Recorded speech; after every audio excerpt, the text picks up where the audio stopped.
Love this podcast? Support this show through the Acast supporter feature. It's up to you how much you give, and there's no regular commitment. Just click the link in the show description to support now. You're locked in. Look at what we have here, folks! To the only show that matters. The cream of the crop. Duke loves wrestling. And there is no one that does it better than your host. I have come here to chew bubblegum and kick ass. The Duke. And I'm all out of bubblegum.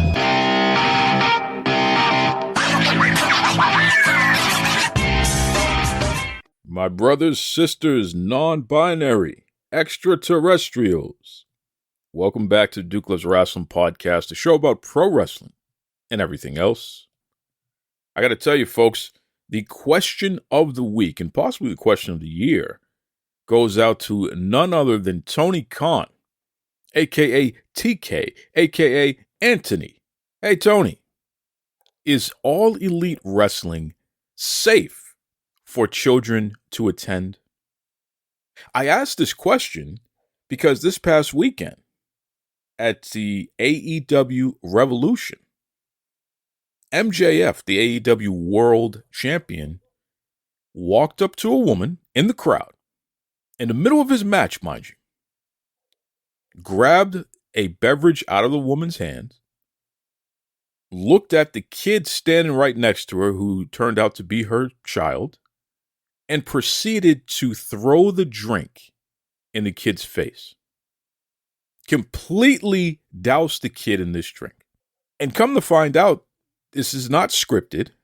This is not a plant, which even I was wondering, hey, is that a plant? No, it wasn't a plant. This was just MJF going off the cuff like he always does, crosses the line, goes too far like he always does, threw a drink in a kid's face. Ric Flair himself, the greatest wrestler of all time, he was asked, hey, what do you think about this? And he said on his podcast with Conrad Thompson, I don't like it. If you got to do things like that, then that means you're not really over. Because you shouldn't have to reduce yourself to throwing drinks in kids' faces in order to get over. That would never fly in the WWE. Ric Flair himself, that's how he responded to this. Okay, this is the greatest wrestler of all time. And one of the greatest heels of all time in pro wrestling. So, Tony, I got to go back to this. Is it safe for kids to attend AEW events live? And furthermore, is it safe for black children to attend AEW live events? Is it safe, Tony? Because certainly it doesn't seem like it when you have MJF, your world champion, the guy who's supposed to be the face of your company, throwing drinks on kids. And not just any kind of drink, it was an alcoholic beverage. It was an adult beverage, right? What is going on, man? Listen, and I got to tell you, folks, and I know a lot of children listen to the show because their parents are big fans, so the kids are in the car with the parents listening to the show. It's one of the main reasons why you don't hear a lot of cussing and carrying on this show, because it is a family-friendly podcast. We do have some adult-themed episodes, which I warn people about, but for the most part, this is a family-friendly podcast, right? But I wonder about some of you folks out there. You're not top shelf. You're the flavored malt beverage crowd. You know who you are, right? You need to pull up your skinny jeans. You know who you are. You know exactly who you are. Card-carrying members of the humanoid society of the galaxy. Some of you out there have gone through so many mental gymnastics, okay? Finding excuses for MJF in particular. You're acting like it's acceptable somehow to just grab a drink and throw it on a kid. A kid who's not even part of the show. I'm completely dumbfounded by the whole thing. So many people have gone out of their way to try to defend this nonsense. And I want to know from you listening, what do you think? Do you think it's acceptable for wrestlers to be throwing drinks on kids who are not part of the show, by the way? Do you think that's safe? They just grab drinks out of people's hands, have no clue what's in the drink, and then just dump it in a kid's face. Some of you out there, oh, let's not blow it out of proportion, man. Come on, the kid got to go backstage. Okay, the kid got to go backstage. That's the company trying to run damage control because their champion completely crossed the line, went into business for himself, and made a fool out of himself, quite frankly. The kid gets to go backstage. That does not negate the fact that MJF has created an unsafe environment for the fans, especially children. And Tony Khan, I need to know from you, pal, are you sanctioning this? Because it sure looks that way. It sure looks like you're okay with it. And that's dangerous. That's very, very dangerous. And it's no wonder why you're having such a difficult time growing your fan base. Children shouldn't be subjected to that. It's bad enough you got these knuckleheads bleeding all over the place every other event. It's bad enough you have all of these untrained talent, improperly trained talent, sloppy talent, dumping people on their heads every event, literally every event. Now we got to worry about your champion, the guy who's supposed to be setting an example for everybody in the locker room, the guy who's supposed to be leading everybody in the locker room, your world champion, the face of your company. Now he's grabbing drinks and throwing it in kids' faces. And you're just sitting there, Tony, with that weird look on your face, because God forbid you actually stand up and start holding people accountable for their actions in that company. It's completely dumbfounding what's going on. It's funny because when you do something, especially in a business, when you do something, and pro wrestling is a business first and foremost, folks, don't let anybody tell you differently, right? The purpose of everything that you do should be to make money. It should be to grow the brand. It should be to attract more attention, positive attention, so you can attract more paying customers. Is grabbing a drink and throwing it in a kid's face going to attract more paying customers? Come on. We've completely just lost all sense of reason, all sense of focus. It looks like a clown show at this point. And, Tony Khan is the ringleader because he's allowing these folks to just do whatever the hell they want. And it doesn't look like there's any consequences there, which is fascinating to me.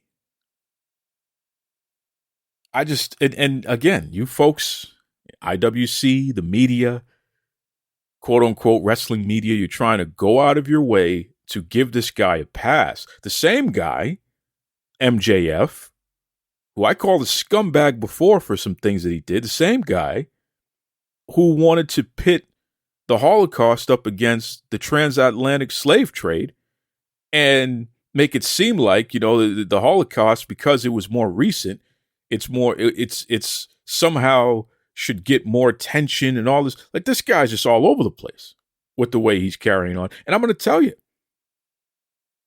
you couple that with him throwing a drink in the kid's face, and it's okay to start wondering if this guy's a racist. I think that's a fair question to ask.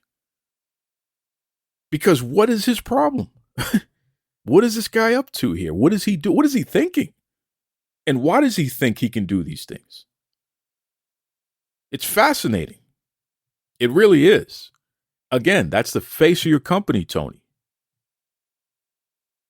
I'll tell you, man, it's really interesting because it's like a tale of two ships going in completely opposite directions. You look at what's happening with the WWE, they can't miss right now, right? But you know what you see happening in the WWE? They're giving, Cody Rhodes is giving his belt to kids in the crowd, and the wrestlers, they might jaw off at the kids and make them laugh and stuff, but when they see the kid, who's looking a little upset, they tend to the kid and all that. They're not throwing drinks in the kid's face, I'll tell you that much. And it's no wonder that the company's making so much money, that they're so highly rated, so highly celebrated, especially lately, in comparison to AEW that just continues to fail. Not because there's a lack of talent in the company, but because there's a lack of sound leadership in the company. I don't know what Tony Khan is thinking. I don't know what he's doing. I don't know why he would allow his world champion, MJF, who has to wear damn near platform boots to make himself look tall, because God forbid you accept the fact that you are a very mid-sized wrestler, MJF. I don't care how thick your boots are. You might as well walk around like your Bootsy Collins right there with the big platform shoes or something there, pal. Anybody look at his boots? Look at his wrestling boots. Look how high those things are. Because I guess he is afraid of the fact that he's short. You were born that way, buddy. Lady Gaga, accept it. Anyway, a scumbag like MJF walking around with no consequences. What does that say to everybody else in the locker room? And it's interesting because this guy's been given the world. He's been protected. And then you look at folks like Will Hobbs, who's been jerked around all over the place. Then you look at somebody like Ricky Starks. He's being jerked around all over the place. Right? I still don't know what they're doing with Keith Lee. You start looking around, look at the entire women's division being jerked around all over the place. So it's interesting who they reward and who they, treat like they're redheaded stepchildren, for lack of a better term.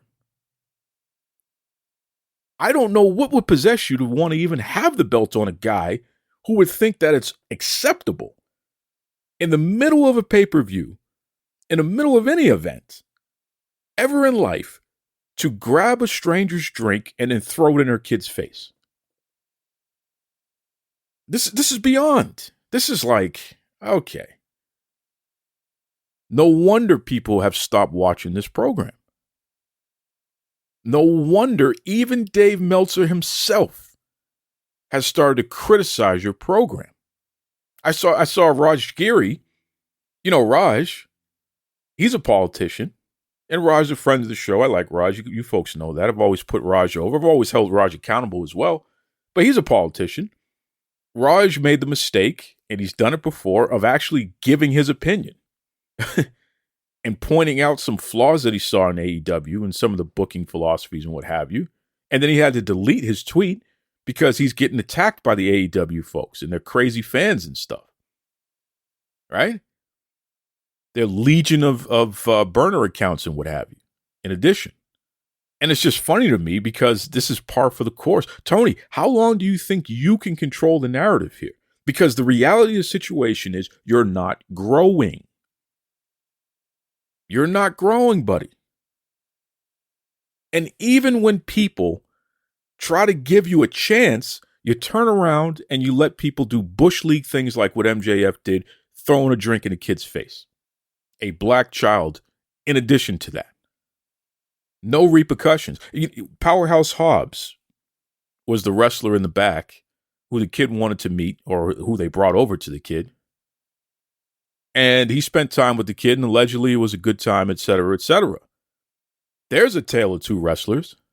Powerhouse Hobbs has put over damn near every major wrestler in that company, and yet the only wrestler since Powerhouse Hobbs has been in AEW who has actually put Powerhouse Hobbs over in a singles match and who's actually been a top 10 ranked wrestler in that company is Wardlow. Let that one sink in. You got MJF throwing drinks in kids' faces, and Powerhouse Hobbs has to go clean up behind him over it. But yet Powerhouse Hobbs is the guy who was jobbing out to Orange Cassidy in 3 seconds, while MJF is your world champion.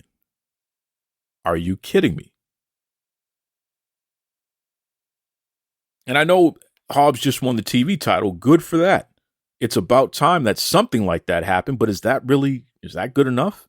Shouldn't he be competing for the world title? He doesn't have to wear the platform shoes because Powerhouse Hobbs is a big guy. He was born that way, right? He doesn't have to wear the platforms like MJF, and he certainly doesn't have to throw drinks in kids' faces. And listen, I'm no Powerhouse Hobbs apologist or even fan. I still think he owes Big Swole a major apology, and I got a problem with him until he does that, by the way. But the facts are the facts. It's fascinating. The whole thing is fascinating to me. I don't know what the end game is for AEW at this point, but I do know this. For Warner Brothers Discovery, if they're watching along, I can't imagine that they're doing anything but cringing at something like that. It's just like, oh, what are you doing? And it's self-inflicted wounds because it was unnecessary. And here's the crazy part.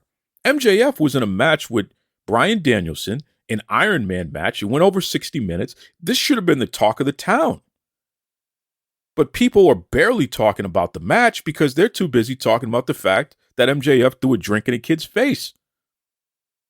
And for all of you podcasters out there, in particular, who are part of wrestling media, especially you black podcasters, making excuses for MJF throwing a drink in a black kid's face, I'm just telling you right now, keep shucking and jiving. Keep shucking and jiving. Tony Khan's, he can make all the drinks for you, can sign all the NDAs. At the end of the day, you got to stand for something. And if you think it's acceptable for a guy who's been carrying on the way that he has, and then he throws a drink, he didn't throw the drink in the white kid's face. He made sure he found a little black boy, threw the drink in his face. You think that's acceptable? You think that's not a big deal? Then you are what we always knew you were. Indeed. Listen, folks, you know me. I'm not here to make friends. I'm not here to say what people like. I'm just here to point out what is. You know what I mean? I had interviews lined up. I said, nah, we'll do it next week or something like that. Do it another time. Because, I don't want anybody else to catch any strays about what I'm saying here. Because, there's some vindictive people in the wrestling industry. They'll hold wrestlers accountable for even going on podcasts where somebody will say the things that I say. But hey, look, I'm not here to buck dance for anybody like a lot of these other folks do. I'm not here to try to placate, play patty cake, sit here and look the other way while you got this guy who downplayed racism, downplayed slavery, try to tell people he knows racism because he's Jewish. Shout out to all the Jewish folks out there, but this guy, he's a piece of work. Then he goes and throws a drink in a black kid's face. After all that. And it's the sum of all parts. And that wasn't even part of the show. It was just him going off the cuff. And then the owner, the owner's son, the guy who's in charge of running the company, he just sits there like a fool. Vince McMahon probably would have fired him on the spot. Would have fired him on the spot. But Tony Khan, he's in too deep. He doesn't know what to do. All of his toys are just turning against him now, doing whatever they want. And then the irony of it is that MJF will turn around and say, yeah, I'm going to be in WWE in 2024. Buddy, they don't want you. Not with that type of attitude, not with those types of antics. But you know what? You would never do that over there because you know better. You're doing it with Tony and AEW because you know that Tony doesn't have the gumption to hold you accountable. And that's unfortunate. But that's also why the company's in the position that it's in. Go figure. I want to know what you think, folks. Do you think it's acceptable? Not only for what MJF did, throwing a drink in the kid's face, do you think it's acceptable for Tony Khan to just sit back and let it be what it is? Just staring off with that weird look on his face and his bushy hair. His hair. Put some dippity-doo in that hair, Tony. Make it look like you care at least. Huh? The man's he's walking around and it looks like his hair is disheveled. He looks disheveled. He looks like he hasn't slept in days. And then you look at the way that his wrestlers are acting, and then it's like, Jesus, this is all part of a whole narrative here. It's a mess. Jesus. I've never seen Shad Khan, not a single strand of hair on his luxurious mustache out of place ever. But Tony Khan, he looks like he's been partying for years, and he's still going. The guy looks just like he needs some sleep. You know the meme? He needs some milk. He needs some sleep. This guy. And maybe after he's slept and he's refreshed, then he can go in there and get rid of some of these bozos who are making a mockery out of that company and making a mockery out of the industry. Because I'm telling you right now, if anyone ever asks me, hey, AEW, should I go check out when they're live? I'm going to tell them, no, don't go. Don't bring your kids. No, stay away from it. It's not safe. Especially if you're a person of color, especially if you're black, because their world champion is literally throwing drinks on people. Children. Incredible. Anyway, now that I've pissed everybody off, because, people are afraid. You can't speak up too loud. He's going to revoke access. One of these knuckleheads, these shucking and jiving, play rapper. They're a rapper, but yet they're begging for GoFundMe money. These shucking and jiving folks. You're going to ruin everything. Don't say that. You're going to ruin everything. You said that to me one time. You're going to ruin everything. Yeah, I'm going to ruin everything by calling out nonsense. Consider it ruined, my friend. Consider it ruined. Incredible. Anyway, as always, folks, be kind to yourselves and be kind to others. Take it away, Tony Schiavone. This is Tony Schiavone, and we're desperately out of time on Duke Loves Wrestling.